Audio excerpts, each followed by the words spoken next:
ओम ओम श्री सद्गुरुदेव भगवान की जय। बोलो जय सिया राम, जय जय सिया राम।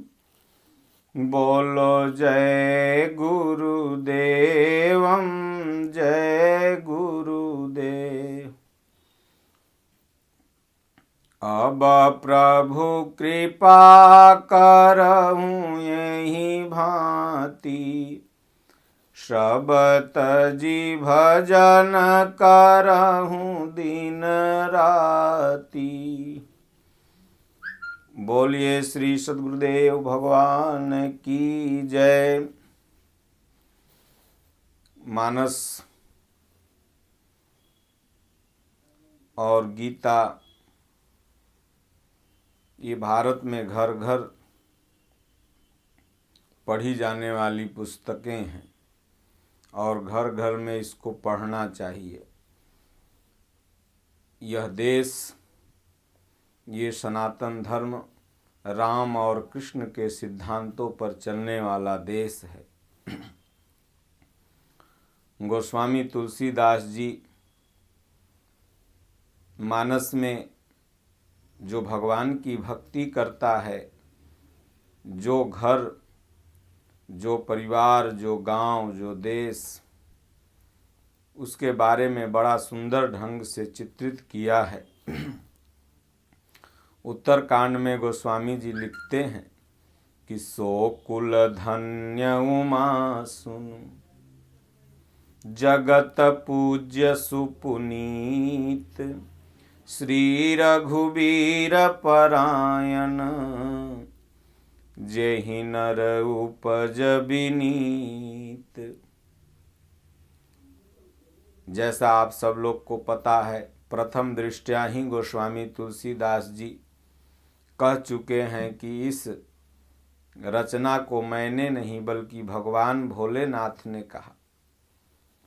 तो रामचरितमानस के प्रथम वक्ता और प्रथम श्रोता स्वयं देवादिदेव महादेव इसके प्रथम वक्ता हैं और प्रथम श्रोता माता पार्वती हैं, जो राम कौन है इस संशय को दूर कर रही हैं प्रभु से श्री राम कथा सुन करके। अगर आपके मन में किसी भी तरह का संशय है तो भगवान की कथा सुनना ही पड़ेगा, तभी संशय का निवारण होगा। गोस्वामी जी ने तो यहाँ तक कह दिया कि राम कथा सुंदर करतारी, संशय बिहग उड़ावन हारी। अब भला बताइए कि राम ऐसे जन्मे, इस तरह अवतार लिए, ऐसे वन गए, फिर प्रभु रावण को मारे, ऋषियों का उद्धार किए, उसके बाद फिर अयोध्या जी आए, फिर अयोध्या में भगवान ने राज सिंहासन पर विराजमान अपने आप को किया। फिर सीता जी को शंकावश धोबी के कारण वन भेज दिया। फिर सीता जी धरती में समाहित हो गई, लव कुश आए। फिर ये कथा सुनने से कौन सा संशय आपका दूर होने वाला है? तो वास्तव में भगवान की जो कथा है, जो उनका चरित्र है, जब आप अपने जीवन में चलेंगे, इन कथाओं को अपने अनुकूल जीवन में ढालेंगे,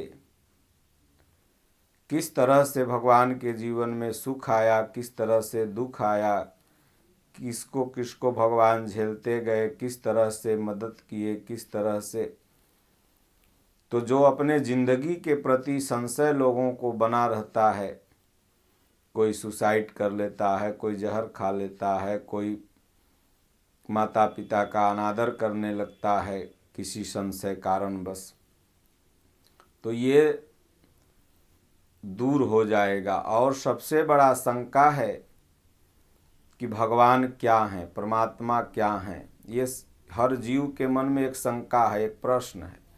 और राम कथा, श्री राम कथा सुनने से ये शंका दूर हो जाएगा, ये संशय दूर हो जाएगा। और यही संशय माता पार्वती का था कि राम कौन है। यही संशय भरद्वाज मुनि याज्ञवल्क्य संवाद में भी आता है कि राम कौन है। यही संशय आजकल हम लोगों के प्रत्येक जनमानस के अंदर है कि राम कौन है। यही संशय गरुण जी के मन में आया कि राम कौन है। भगवान का बाहरी चरित्र देखने से गरुण जी को भी संशय हो गया, माता पार्वती को भी संशय हो गया, आम जनमानस को भी संशय हो जाता है।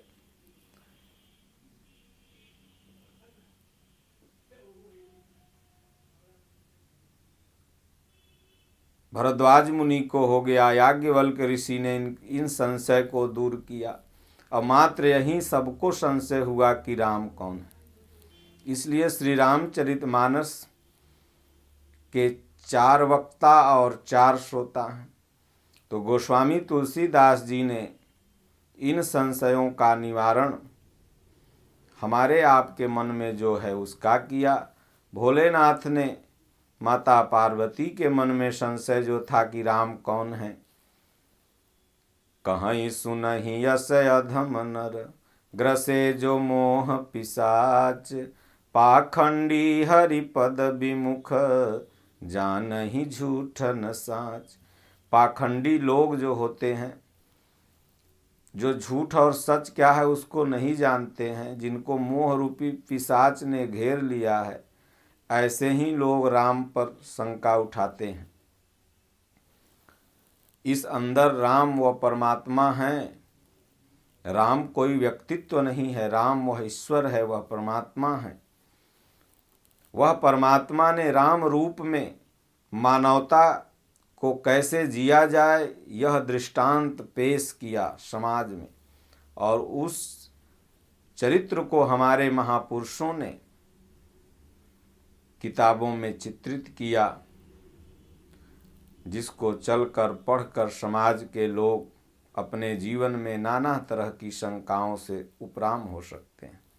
तो गोस्वामी जी ने उत्तर दिया कि जासु कृपा अस भ्रम मिटि जाई, गिरिजा सोई कृपाल रघुराई। जिसकी कृपा से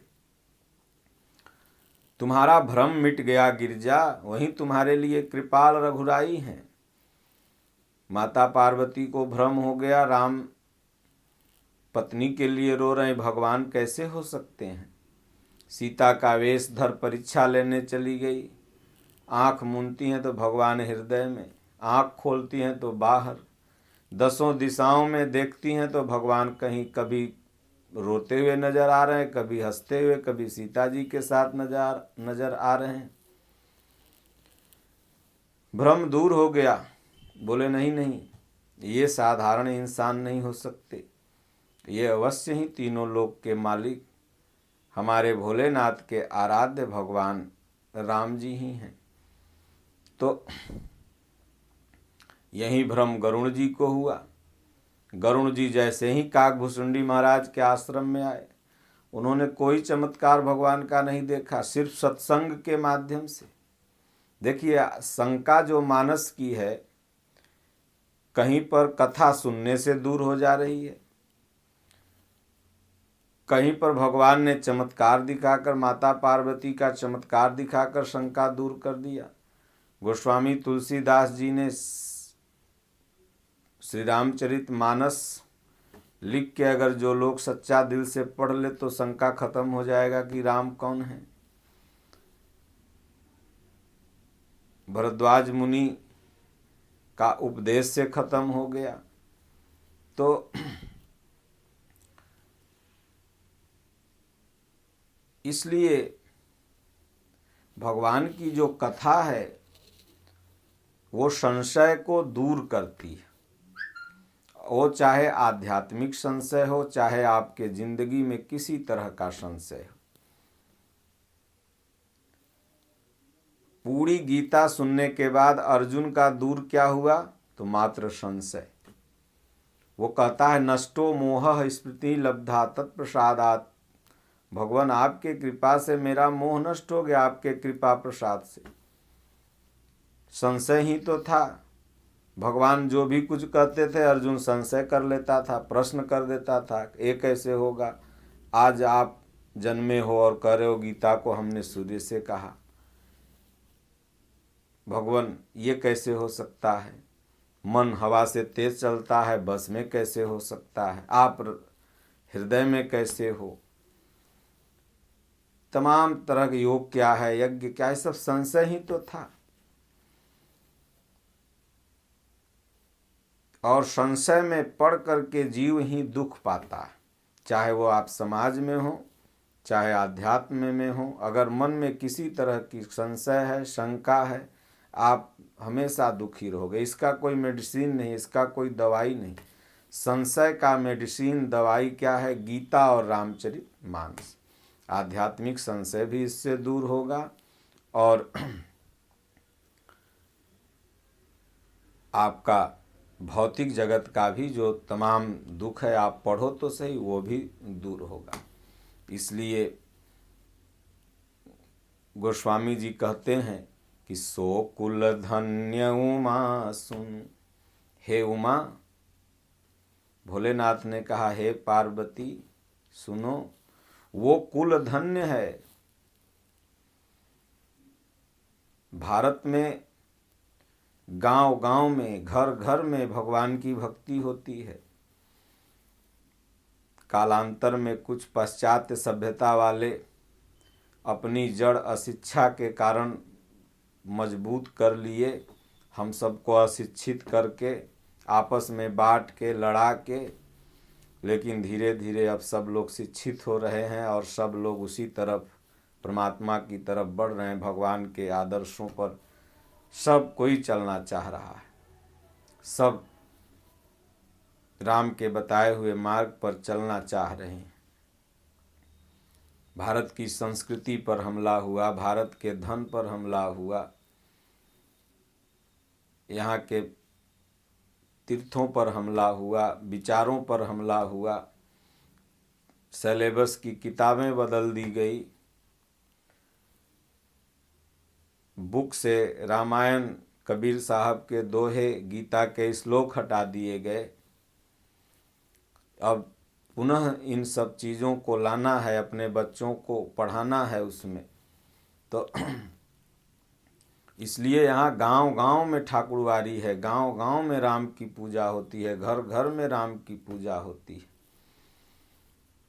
आरएसएस की एक प्रार्थना है कि चंदन है इस देश की माटी, तपोभूमि हर ग्राम है, हर बाला देवी की प्रतिमा, बच्चा बच्चा राम है। यहाँ हर बाला देवी हैं, सीता हैं, और हर बच्चा राम का प्रतीक है। इसलिए यहाँ लड़कियों के आगे देखते हैं देवी लिखा जाता है, बसंती देवी, फलना देवी, फलना देवी। और बच्चों के आगे देखिएगा राम प्रकाश, राम कुमार। ये पहले नाम जो रखे जाते थे, कृष्ण कुमार, रामदीप, शकलदीप, ये भगवान के नाम होते थे। तो हर बाला देवी की प्रतिमा, बच्चा बच्चा राम है। तो इसलिए जो भगवान का राजधानी था वो अयोध्या थी, ऐसी मान्यता है। भगवान वहाँ पर जन्म लिए थे, क्योंकि शरीर का कहीं न कहीं तो जन्म होता है प्रत्येक महापुरुषों का। तो इसलिए महापुरुष के चले जाने के बाद जन्मस्थली ही पूजी जाती है सबसे ज़्यादा। जो भी महापुरुष आज चले गए दुनिया से, आप देखिए उनकी जन्मस्थली पर लोग ज़्यादा जाना चाहते हैं। हम लोग के पूज्य दादा गुरु महाराज अभी शरीर से नहीं हैं, उनकी कृपा तो सदैव है। देखिए उनका रामकोला में भीड़ लगा रहता है, जहाँ दादा गुरु की जन्मस्थली है। भगवान बुद्ध की जन्मस्थली, कबीर साहब के प्राकट्य स्थल, तो अयोध्या भी उसी तरह से भगवान की जन्मस्थली है। वैसे तो मेरे राम सबके हृदय में है, तो वहाँ पर जो भव्यता नहीं थी, एक खंडहरता थी। बाकी भारत में बड़े बड़े प्रभु श्री राम के मंदिर थे, तो वहाँ पर होना बहुत ही जरूरी था प्रत्येक, और जो सपना सबका पूरा हो रहा।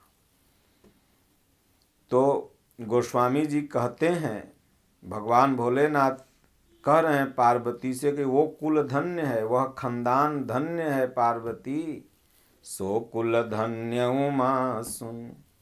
हे उमा सुनो, वो कुल धन्य है, जगत पूज्य सुपुनीत, वो जगत में पूज्य है।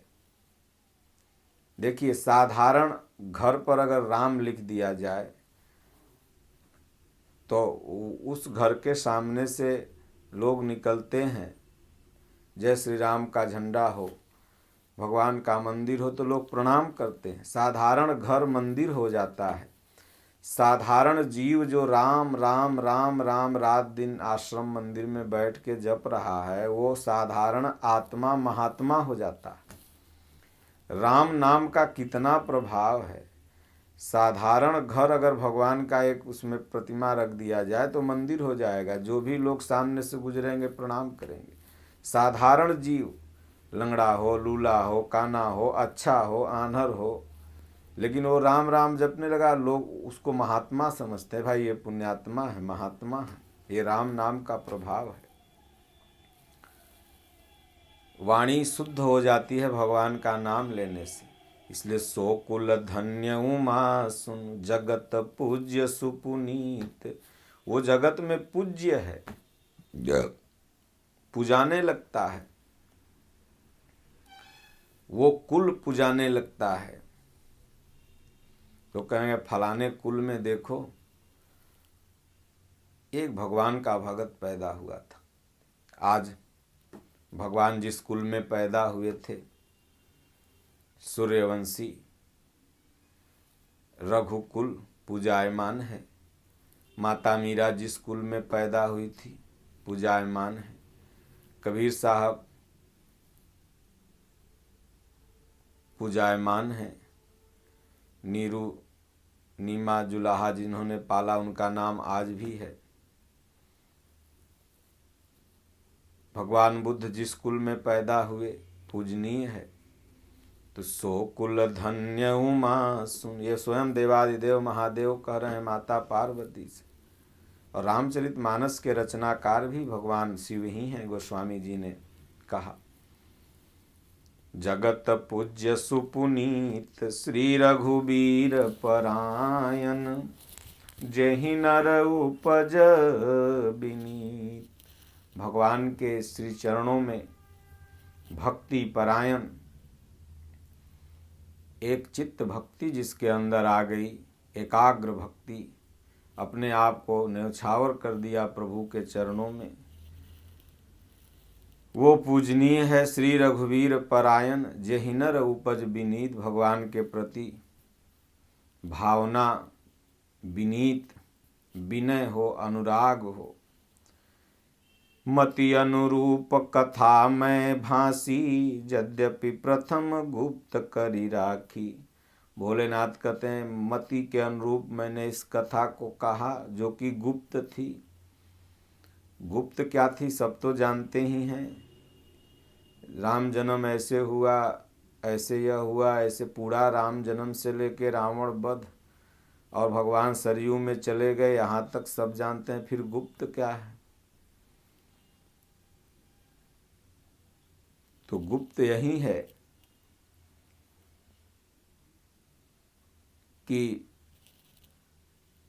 इति गुह्यतमं शास्त्रम, इसका जो मूल रहस्य है, गोस्वामी जी इस कथा के माध्यम से जो आध्यात्मिक साधना बताना चाह रहे हैं, वो कोई सद्गुरु, शिव स्वरूप महापुरुष और माता पार्वती जैसा पार जाने वाला साधक को ही बता सकते हैं। इसलिए गीता का उपदेश तो भगवान दे रहे थे, लेकिन सुन मात्र अर्जुन रहा था। न वहाँ पर युधिष्ठिर ने सुना, न भीम ने सुना, और न उतनी खड़ी सेनाओं ने सुना। इसलिए जो महापुरुष कहना चाहते हैं मूल रहस्य को, वो उनका कोई अनुरागी शिष्य ही सुनता है, सब नहीं सुन पाते, इसलिए गुप्त है। तो यह न कहिय सठही हठि सीलहि, जो न लाई मन सुन हरि लीलहि। कभी भी भगवान की भक्ति उनके सामने नहीं करनी चाहिए जो इग्नोर करते हो। आप भगवान के बारे में कुछ बोलो और वो दूसरी बात मन में सोचते हो, आपकी बात को इग्नोर करते, उनके सामने मत कहो। कहिय न लोभी क्रोधी कामी, जे न भजहि सचराचर स्वामी। लोभी से क्रोध, अब लोभी व्यक्ति को कथा सुनाओगे क्या सुनेगा, उसका तो मन लोभ के तरफ है। क्रोधी व्यक्ति वो लड़ाई झगड़ा कर रहा है, उसको कथा सुनाओ, सत्संग सुनाओ, सुनेगा? वो तो लाठी निकल रहे हैं मार करने के लिए। कामी व्यक्ति, कामना उसके अंदर जागृत है, नाना तरह की इच्छाएं ग्रसित किए हुए हैं, फिर उसको कथा सुनाओगे तो सुनेगा? इसलिए जो सुनना चाहे भगवान की कथा, जिसकी रुचि हो, जो सो कुल धन्य उमा सुन वाला में हो, जिसका कुल धन्य हो, तो कहें किससे? तो गुरुपद प्रीति नीति रत जेई, द्विज सेवक अधिकारी तेई। गुरु महाराज के चरणों में जिनका प्रेम, जो गुरु का, संत का आदर करता हो, भगवान श्री रामचंद्र जी गुरु का आदर करते थे, कृष्ण भगवान गुरु का आदर करते थे। तो जो गुरु के चरणों में प्रेम रखे उसे कहना चाहिए राम कथा के तेई अधिकारी, जिन कहूँ सतसंगति अति प्यारी। राम कथा के वही अधिकारी हैं जिनको सत्संगत प्यारी है। कहीं भी सत्संग होता हो, एक सत्संग तो बाहरी है, एक आंतरिक, लेकिन बाहरी से ही आंतरिक में जाने की क्षमता मिलती है। तो कहीं भी सत्संग होता हो, जाके 1 घंटा बैठ के 2 घंटा लोग सुनते हैं, उन लोगों से भी भगवान की भक्ति कहना चाहिए। ताकह यह विशेष सुखदाई, अजाहि प्राण प्रिय श्री रघुराई।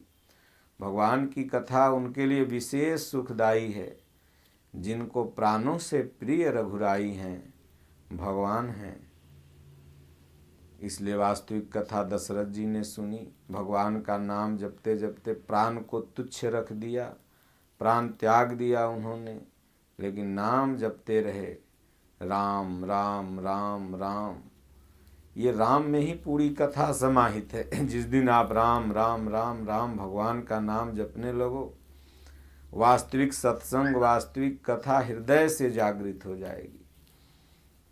पूज्य गुरुदेव भगवान कहते हैं, भगवान 12 आना हृदय से और 4 आना बाहर से पढ़ाते हैं, फिर अंदर से वो कथा जागृत हो जाएगी। जब अंदर से कथा जागृत हो गई, अंदर से वो गुप्त कथा प्रकट हो गई, फिर बाहर वाली धीरे धीरे नगण्य के बराबर हो जाएगी। अंदर ही भगवान पढ़ाने लगेंगे, कथा सुनाने लगेंगे, बैठाने लगेंगे। सूरदास जी की जागृत हो गई थी। कर छुड़ाए जात हो निबल जानी के मोहि, हृदय से जब जाओगे सबल बखानू तोहि। कर तो छुड़ा के भाग रहे हो भगवान, हृदय से जाओगे तब तो जानूंगा। इसलिए हृदय से कथा जागृत हो गई। भोलेनाथ कहते हैं, राम कथा गिरिजा मैं बरनी, कलिमल समनि मनोमल हरनी। हे पार्वती, भगवान की कथा मैंने वर्णित किया जो कलयुग यंत्र युग के मल को खत्म करेगी और अंदर निर्मलता लाएगी। संसित रोग सजीवन मूरी, राम कथा गावहि श्रुति सूरी। यही मह रुचिर सप्त सोपाना, रघुपति भगति केर पंथाना। अति हरि कृपा जाहि पर होई, जे यह कत अपाऊँ देई, यही मार्ग सोई। जिस पर कृपा नहीं, राम जी अति कृपा कर दें। कृपा की भी अति होती, लोग कहते हैं अब बोलबा तब अति हो गया, अब मारेंगे। उसी तरह कृपा की अति हो जाए, जिस पर मेरे ठाकुर मेरे भगवान कृपा की अति कर दें, वहीं इस भक्ति में मार्ग देते हैं। नहीं तो बाकी विरोध करके मंदिर जाने से क्या होता है, साधु पास जाने से क्या होता है, ये होता है वो होता है। अरे दवा और दुआ दोनों हमारे शास्त्रों में वर्णित किया गया है। मंदिर जाने से संस्कार बढ़ता है, मंदिर जाने से, आश्रम जाने से, गुरुओं के पास जाने से माई को माई, बाऊ को बाऊ, भैया को भैया कहने लोग सीखता है, मर्यादा सीखता है। इसलिए अस्पताल जाने से तो ये शारीरिक रोग खत्म होगा, लेकिन मंदिरों में, आश्रमों में, तीर्थों में जाने से भव रोग धीरे धीरे, जब तीर्थ में जाओगे संत मिलेंगे, वहाँ पर कुछ उपदेश देंगे तो भव रोग से मुक्ति मिलेगी। ये तो इलाज एक ही जन्म का साथ देगा, ये इलाज न जाने कितने जन्म तक साथ देगा। तो इसलिए भगवान ने भी कहा, नेहा विक्रमो ना सोस्ति प्रत्यवायो न विद्यते। तो इसमें पुण्य बढ़ता है। इसलिए समाज को किसी भी तरह से हमें आपको भटकाना नहीं चाहिए। धीरे धीरे कख गघ से लोग भक्ति प्रारंभ करते हैं और धीरे धीरे वहीं एमएड बीएड पीएचडी हृदय तक योग ध्यान साधना मेडिटेशन तक पहुंच जाते हैं। इसलिए चलते फिरते उठते बैठते नाम जपना चाहिए। वो कुल धन्य है जिसके घर में भगवान की भक्ति आ गई। सो कुल धन्य उमा सुन जगत पूज्य सुपुनीत, श्री रघुबीर परायण जेहि नर उपज विनीत। इसलिए आप धन्य हैं, हर भारतवासी धन्य है जो राम के सिद्धांतों पर चलता है। हर भारतवासी धन्य है, हर घर धन्य है, हर कुल